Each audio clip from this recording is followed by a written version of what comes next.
안녕하세요. EBS 연계 모든 작품 총정리의 국어강사 한윤성입니다. 오늘은 우리가 최척전이라는 작품을 볼 텐데요. 이 최척전이라는 작품은 특히 B형에서는요, 수능 특강에도 나오고 수능 완성에도 나오고 A형에서는 또 수능 완성이 출제되어 있어요. 그래서 한번 내용을 보도록 할 텐데 사실 그렇게 어려운 내용은 아닙니다.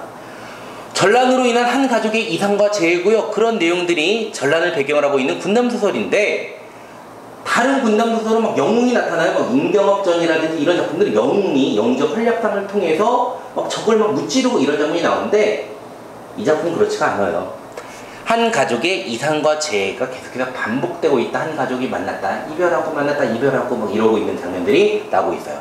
전체 줄거리 한번 쭉 한번 볼 텐데요. 최척이라는 인물이 아버지 친구인 정상서의 집에 공부를 하다가 오경이 최척의 마음을 끌려 시를 써보내고 해서 오경과 사랑을 하게 됩니다.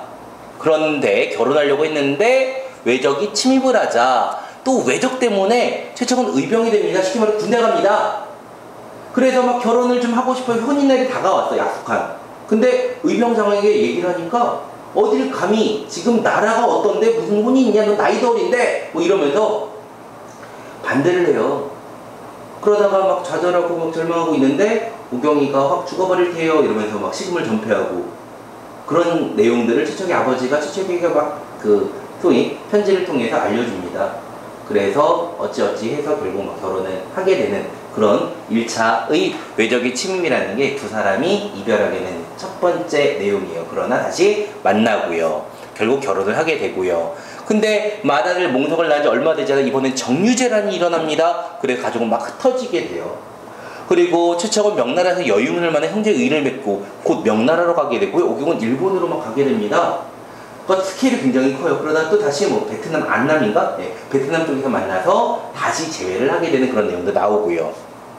그리고 안남이 베트남이에요. 그리고 몽선제라 또 항저에 정착하다가 몽선을 낳습니다. 근데 또 이번에는 호족이 침입해서 최척이 명나라 군대를 출전했다가 청나라, 이번엔 또 청나라의 포로가 되고요.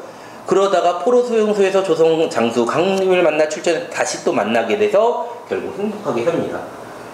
외적 침입 정유재란 또 이번에는 명나라가 가서 사는데 호족이 침입해서 이런 장면들이 막 나오고 있어요.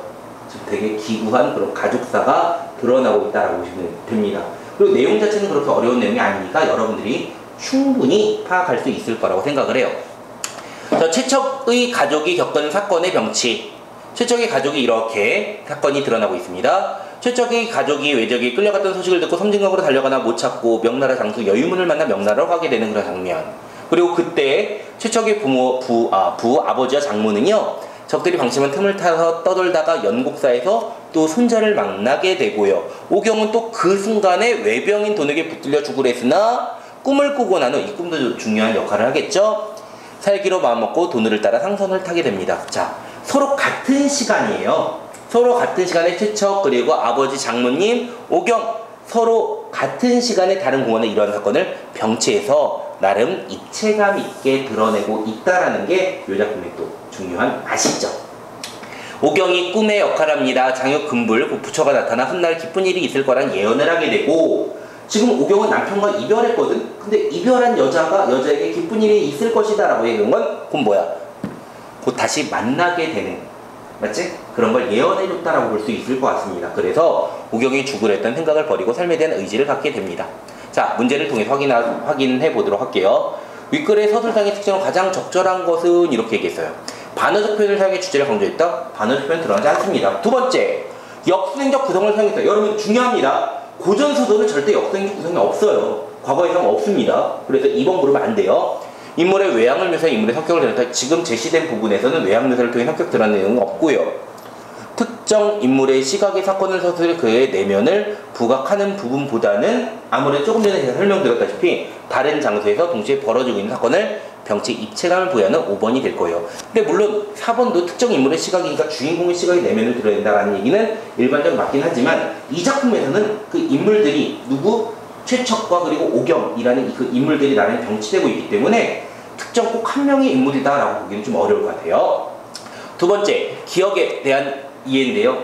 답이 나와버렸네. 이 꿈의 역할을 하게 되는 겁니다. 오경의 어려운 처지에 벗어나게 되는 필연적 사건, 이걸 과연 필연적이라고 보기는 좀 어려울 것 같고요. 지극한 불심을 보여주기 위한 장치다. 꼭 그렇게 볼 수도 없을 겁니다. 오경의 비범성과 영정의 면목, 오경은 영정의 인물이 절대 아니고요. 답은 4번이죠. 절망에 빠져있던 오경이 새의 삶에 대한 희망, 곧 좋은 일이 있을 것이다. 이별했던 남편을 만날 수 있을 것이다 라고 했으니까 답은 4번이 되겠네요. 적대적으로 도누를 대했던 오경이 도누는 오경이 되게 잘해줬어요. 오경이 도누를 적대적으로 하진 않았습니다. 그리고 오경이가 납작을 하죠. 그래서 도누는 잘해주고 한 게 어떤 여성으로서 잘해준 게 아니라 그냥 오경의 일을 되게 불쌍히 여겨서, 그러니까 도누라는 인물도 나쁜 인물은 아닙니다. 그렇게 생각을 하시면 될 것 같네요. 자, 이렇게 해서 최척전을 봤는데요. 사실 아까 처음에 말씀드린 대로 그렇게 어려운 작품은 아니에요. 하지만 되게 다양한 그런 사건들, 역사 사건들이 드러나고 있고, 그리고 인물들이 만났다 헤어졌다 만났다 헤어졌다 이런 내용이 반복되고 있기 때문에 여러분들이 재밌게 볼 수 있는 작품이 되지 않을까 합니다. 날도 덥고요. 얼마 남지도 않았고 초조할 겁니다. 그러나 여러분 한 걸음 한 걸음 꾸준히 해나간다면 반드시 좋은 결과 있을 거라고 생각합니다. 지금까지 저는 국어강사 함윤성이었습니다.